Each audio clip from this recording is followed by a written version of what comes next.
Is he complaining about the ball? Are you worried about not getting Dez the ball a lot? Are you calling plays for Dez? Why isn't he as productive as he was with Tony? You have a young team right now that you can build around your running back, around your quarterback, in which exciting things are happening for this football team right now.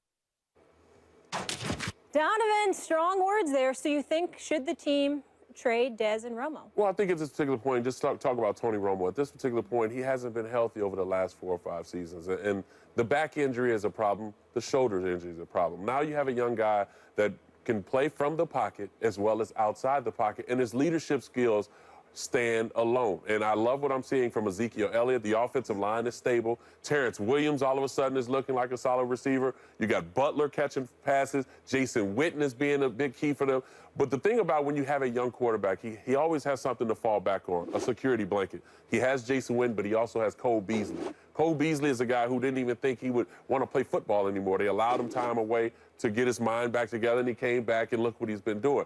So this is the thing about Tony Romo. Tony Romo, you know what he's capable of doing, but he hasn't been successful over the last 5 to 7 years to take you where you needed to go. And then Dez Bryant, how do you miss treatments and how do you miss a meeting with a doctor to find out what's really going on with you because you're afraid of hearing bad news? Why is it that all of a sudden we're hearing that you missed 40 times in meetings or coming to the facility when everyone is expected? When things begin to get leaked out, that means there are a lot of thoughts going on right now upstairs in management, meaning if they decide to trade you, this is why we're trading him. But you already have a young nucleus. You have a team that everybody seems to rally behind Dak Prescott. And that's what football is all about. Football is about chemistry. Football is about timing. Football is about what can you do to help us win. And at this particular point, if they trade Romo, get some good picks, if they trade Dez and get a solid wide receiver, young wide receiver that they can continue to build, that three-headed monster that we've seen Troy Aikman be successful with, you might be able to have it with Dak Prescott. Donovan McNabb, we go back a long way. Mm-hmm. You know when I think you're insane, I tell you. Oh, yeah. And I'm telling you that now. Dez, because I know you like Dez. Dez, absolutely. Dez with the gold chain and the X. That too, but the brother can play. He can play. I am allergic to dudes that can't play. You know that. And distractions. Well, listen. I'm not, you know me, you and I have debated this. That's why I threw the distractions in there. The distractions is not something that I always place that big of a deal on. You're right in terms of your critique of Dez. You weren't wrong about anything that you said. My point is this.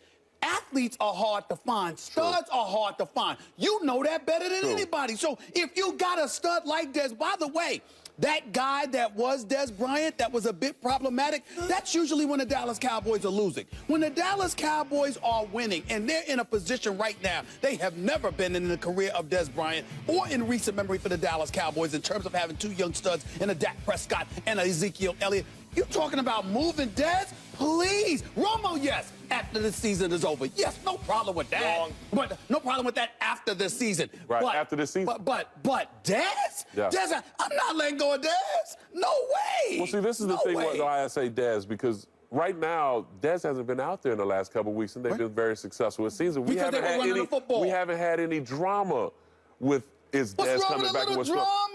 Okay, yeah, but when you have a nucleus, a core nucleus of veterans, yeah, you can handle the drama. But they have a young team.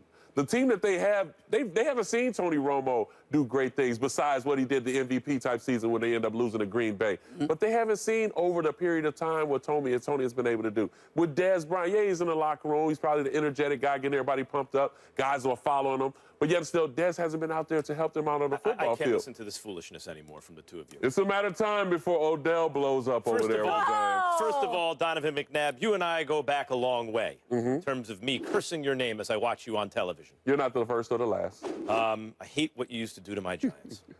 But you're both so wrong about this. First, let's take one at a time. Tony Romo.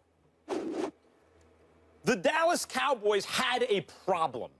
They didn't have a backup quarterback. It cost them their season last year because I felt going into the year they were Super Bowl contenders if the defense could do what they're doing now, bend but don't break, given that offensive line and all the skills positions.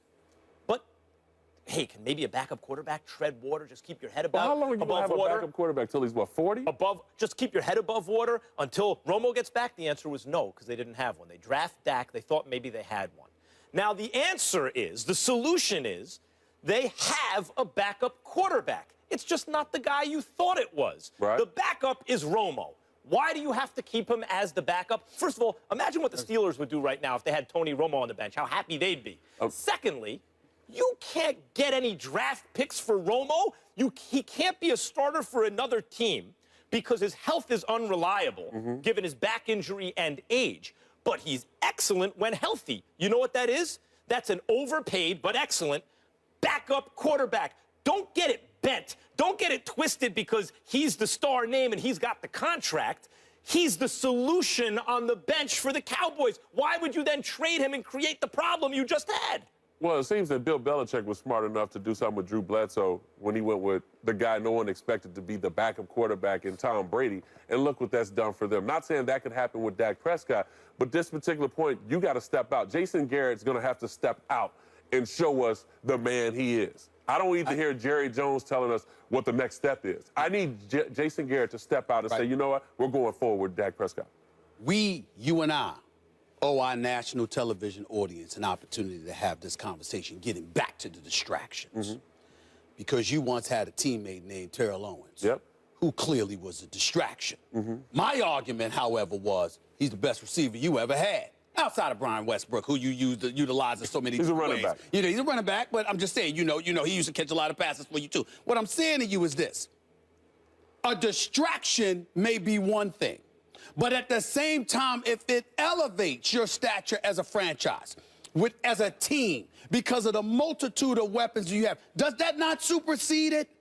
Does that not supersede the distraction? For the time being. Yeah. But for a long term, for a quarterback, it's going to become a problem because you know, just like I do, what it does to the locker room. Yes, I do. I mean, right now, it's nice in New York. Okay. For the Giants, but it's going to split up the locker room with Odell and Eli. Well, can't you wait? I mean, the Dallas Cowboys haven't won since 1995. They haven't won in 22 years. We want to wait 5 years and they don't make the playoffs, and then we talk about, well, maybe they should have. No. I'm talking about if you're Dallas and you're flowing right now and you're flowing in this direction for the first time in Lord knows how long, and you're looking at a level of consistency that could potentially kick in to your benefit, why disrupt that? Because you're worried about how he's going to act? Well, I didn't say trade him right now. Okay. I said wait till the end of the year. So this now gives Dez a chance to get back out on the football field and show us what he can do. You're wrong about Romo because you can't get anything for him and because he can back up a QB. I'm not sure you can't get anything. I'm not sure you can't get anything for Romo. I'm not sure you can. I'm not sure that either. Would you rather have 7th round pick? Well, would you rather have Tony Romo or Jay Cutler on your team? How about that? Tony Romo. Thank you. Then you get something for him. You can get something for him. No, because the Bears, who are looking to turn the page at quarterback, aren't about to bring in an injury-prone guy at $20 million a year. The job of a GM in the NFL is just price talent. And if you can't rely on a guy to be there all year, you're not going to hand a 35-year-old plus guy with a back injury. My issue with you is you stuck on this Tony Romo thing. To me, Tony Romo is irrelevant right now. The Dez Bryant, first of all, the Dez Bryant angle is far more important to me. Incorrect. There are two things. One, Romo should stay on the bench as the backup. You can't trade him. Two, you got to trade Dez because you're going to get a lot for him. Dez has trade value. But why trade him if he could be the stud for you, who produces for you, who gives you an additional weapon with Dak Prescott? Let's keep him on. Hold on, y'all. Let's keep this in mind, D. I mean, I see it. You see it. Dak Prescott. Well, listen. I don't. Here's the deal. They're winning without him. Dak Prescott. The Dallas Cowboys have the #2 rushing attack in the NFL. True. Yes, and they have a top 5 rated quarterback in QB rating as well. QB rating, yes, but their passing attack isn't considered to be ultra formidable. Throwing in between the #2 or Beasley or Jason Witten. I'm just saying, having Dez outside the numbers, come on now. I mean, what are y'all talking about here? Hey, Dak Prescott threw a nice touchdown outside the numbers. The dead clock is right twice a day, man. Come on now. Hey, however it works. Dez Bryant's good on any team, including the Cowboys. But if you can win without him and you have a young nucleus and no problems, and Donovan's right, there are distractions and starting to get leaked into the press, and you can get something good for Dez, trade him. Can't get anything for Romo, keep him on the bench. Romo, yeah. Distractions. You know it. We got to talk. You know it. We got to talk. We're going to revisit this conversation. We're going to revisit this conversation, Donovan. Distractions? Absolutely. Oh, come on. Yes. Come on now. You know it like I do. Donovan here speaking some sense for us. Appreciate the Just trying to help out. Thank you. I'm glad I can help. We've been going through this for Put on a years. jacket and tie next time. I mean, y'all got to let me know when I'm coming on. I mean, It's not Come your back fault. and join us We again. want you whenever we can get you. Yeah, I know you How are you know going how to to be in win time Bristol next and time. not come by here? Thank you. Hope to see you again. All right. Distraction. Coming we up will next. talk about this again. Very well done. No applause. No. They got to earn their stripes. By the way, What? we gotta I need to see some of the ladies out there in these videos. Remember, Yes. you're gonna have a male and a female Yes, winner. So I need to females, see some stand up. ladies up in there as well. We know we've got viewers. All right. We want to see from them. I'm with All right, you. Thank listen. you for calling that out. Meanwhile, Richard Sherman's outburst on the sideline, Odell Beckham's penalty for taking his helmet off, and Cam Newton's Super Bowl-esque press conference. We asked you guys to vote on Twitter. Which one did you have the biggest problem with? And the results are in. Cam, 41%, Sherm, 34%, OBJ, 25%. Do you agree, Stephen A? Of course I don't. I mean, they're obviously agreeing with Max, and, you know, our viewers are, some of our viewers are entitled to be ignorant from time to time, and this is one of those situations. They're wrong. I mean, the fact of the matter is that I don't really have much of a problem with what happened with Cam yesterday. Not yesterday. I just don't. Well, they're wrong, but not because of that. I did have a problem with what Cam did and what Odell did, because he actually cost field. It's a stupid rule in the NFL that a celebration or whatever can cost you field position. It's a really stupid rule. Nevertheless, it is one. Everyone knows it, and Odell broke it and could have cost his team.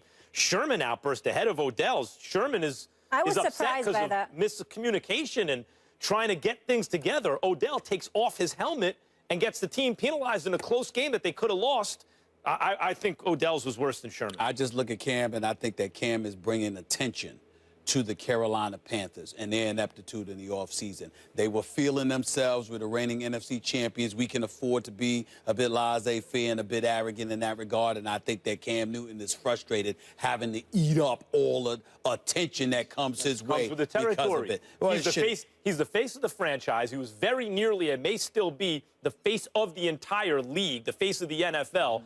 And when the people want to see when the going gets bad, can you take the heat? I can understand you that. absorb it and not deflect it? I can respect that, and you know, in theory, you're absolutely not wrong. But I don't believe that because you're paid, it gives organizations the license to lean on you and cover themselves. That's what I'm saying. Sure. I don't believe that management for the Carolina Panthers, and to a lesser degree, Ron Rivera, should get to hide behind the spotlight being on Cam Newton when that offense is not the problem. Excuse me. Two different things. But let me say this to you. Two different things. Cam Newton's a leader, no doubt. Is Kuechly a leader? Yep. What's wrong with that defense?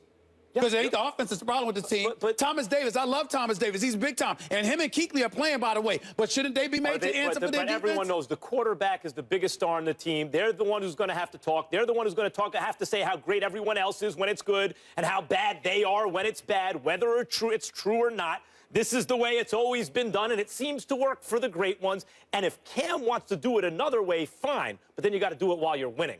This can't come out just in bad times. This has to come out in good times, too. Well, this is only coming out in bad times. Well, it's going to come out in bad times in terms of the organization leaving you hanging. When you know that the organization did what it's supposed to do and it's on you, then you have a valid point. But when you have to sit there and answer questions that are above your pay grade, when you have to sit up there and talk for a team that literally leaves you hanging because they don't sit up there and keep a Super Bowl championship contender intact, I think, and listen, I don't find anything extreme about what he did yesterday. That's the key that I'm saying here. If the blogs all came to you and said, Stephen A., what's it feel like to get whooped up on by Max all day, every day? Would you just not answer? No comment? Would you storm off? I absolutely. Or would you take it? I absolutely would, because I would have nothing to say. I would literally look at them and say, what the hell are you talking about? That's never happened. That's a very ignorant question on your part to sit there and think that I lose to Max Kellerman when I wax his behind every single day. That's a diluted answer, but it's an answer. I would sit up there and say that. You wouldn't just storm off and pout. Oh, no. I wouldn't pout, but I would storm off. Oh, let me tell you something right now.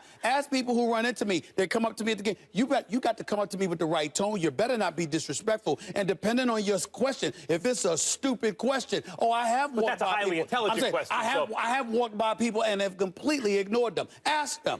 Ask them. That's why people are very reluctant to approach me, because they know I might ignore you or I might cuss you out. Pick your choice. Pick your choice. I don't care. I really,